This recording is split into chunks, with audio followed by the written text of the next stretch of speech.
এবছর এই মহাকুম্ভ মেলায় যতগুলি শাহী স্নান আছে তার মধ্যে সবথেকে গুরুত্বপূর্ণ শাহী স্নান হলো এই মৌনী অমাবস্যার শাহী স্নান, যেটিতে স্নান করার জন্য কিন্তু দেশ বিদেশ থেকে প্রচুর মানুষ অর্থাৎ কোটি কোটি মানুষ এবং হাজার হাজার সাধু সন্তরা কিন্তু একত্রিত হয়েছে। এবং এই মৌনী অমাবস্যার স্থানে এবছর প্রায় 24,000 নাগা সাধু তারা কিন্তু সন্ন্যাস গ্রহণ করছে। আপনি কি জানেন এই মৌনী অমাবস্যার স্থানের কেন এত গুরুত্ব? কেনই বা দেশ বিদেশ থেকে কোটি কোটি মানুষ এই মৌনী অমাবস্যায় স্নান করার জন্য দূর দূরান্ত থেকে এসে এই রাত জেগে সঙ্গমের পাড়ে বসে রয়েছে? চলুন শুনে নিই বিষয়টি। এই মৌনী অমাবস্যা এই দিনে কিন্তু পুরাণ মতে ঋষি মনুর উৎপত্তি হয়েছিল এবং এই ঋষি মনুর উৎপত্তির কারণে এই দিনটি কিন্তু মৌনী বলে ধরা হয়।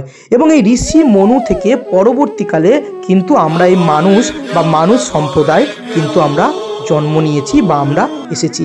তাই এই দিনে স্নান করে যদি আপনি পিতৃপুরুষের উদ্দেশ্যে তর্পণ করেন তাহলে আপনার কিন্তু পিতৃদোষ কেটে যায়।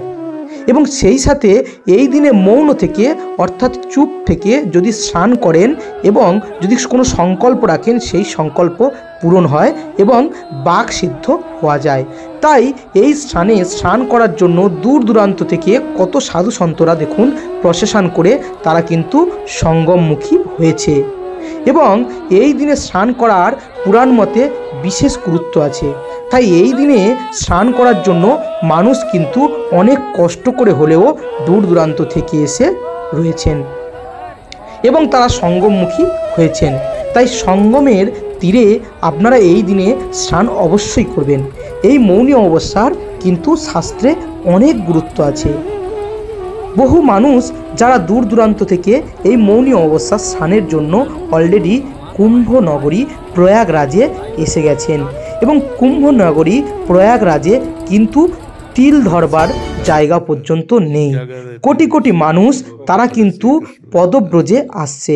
উত্তরপ্রদেশ সরকার থেকে আজ কিন্তু প্রায় 3.5 কিলোমিটার আগে গাড়ি বন্ধ করে দেওয়া হয়েছে এবং এখানে যে সাহিত্য বজ্রাঙ্গলির মন্দিরটি আছে সেই মন্দির প্রশাসন তারা কিন্তু ডিসিশন নিয়েছে যে আজকের এই এত মানুষের ভিড় তাই কিন্তু তারা এই মন্দির আজ বন্ধ রাখবে। এটি কিন্তু বজরাঙ্গবলীর মন্দির আর সঙ্গমে কোটি কোটি মানুষের ভিড়। এই পূর্ণময়ী সঙ্গমে যারা আজকে স্নান করছেন তারা বিশেষ ফল পাচ্ছেন এমন কিন্তু পুরাণ থেকে জানা যায়। তাই এই দিনের গুরুত্বটি শুনে মনে হয় আপনাদের অনেক ভালো লাগলো। আপনারা চ্যানেলটি সাবস্ক্রাইব করবেন।